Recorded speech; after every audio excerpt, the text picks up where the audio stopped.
మీరెప్పుడైనా single trip bridge మీదుగా వెళ్ళే చిన్న గొర్రెల కథ విన్నారా? ఒక అందమైన పచ్చిక బయళ్లలో ఒక స్వచ్ఛమైన నది నెమ్మదిగా ప్రవహిస్తోంది. ఆ నది మీదుగా చిన్నగా ఉండే పొడవాటి కొయ్యతాటిపాలెం వంతెన ఉంది.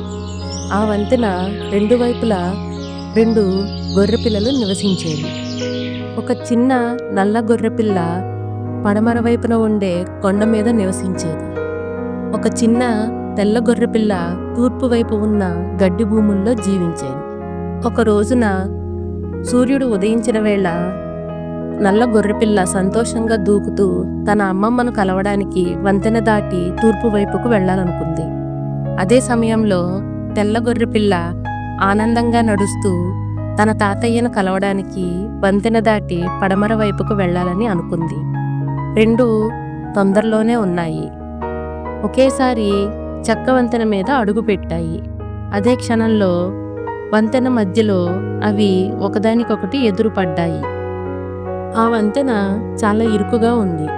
ఒక గొర్రెపిల్ల వెళ్ళగలిగేంత స్థలం మాత్రమే ఉంది. అవి నిలబడి చూసుకున్నాయి.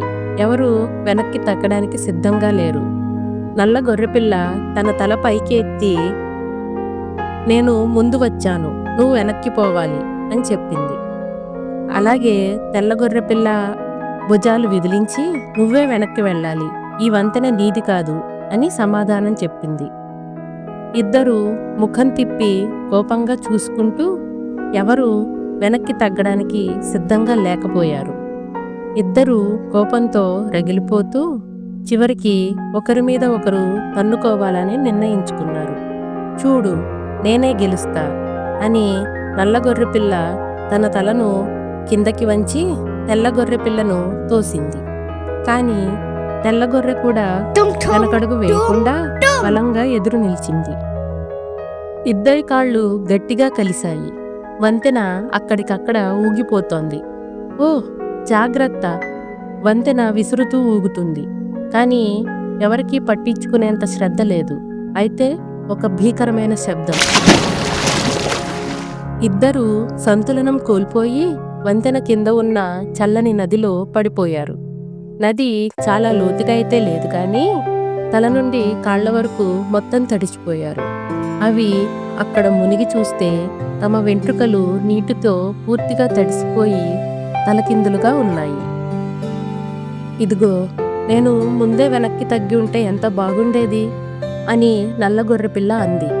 "నాకు అలాగే అనిపిస్తోంది" అని తెల్ల గొర్రె తలూపింది. "మనం ముందే వెనక్కి తగ్గి ఉంటే ఈ ఊహించని స్నానం జరిగేది కాదు కదా" అని అనుకున్నాయి. ఆ రోజు నుండి నల్ల గొర్రెపిల్ల, తెల్ల గొర్రెపిల్ల ఇద్దరూ ఒకరినొకరు గౌరవించాలని, మర్యాదగా ఉండాలని నేర్చుకున్నారు. ప్రతిసారి వంతెన దగ్గర కలిసినప్పుడు ఒకరికి మరొకరు బహుశా ముందు వెళ్లేందుకు అవకాశం ఇచ్చేవారు. ఇకపై ఇద్దరూ హాయిగా కలిసి ఆడుకుంటూ అక్కా చెల్లెలా మారిపోయారు. ఈ కథ మీకు ఏం నేర్పింది?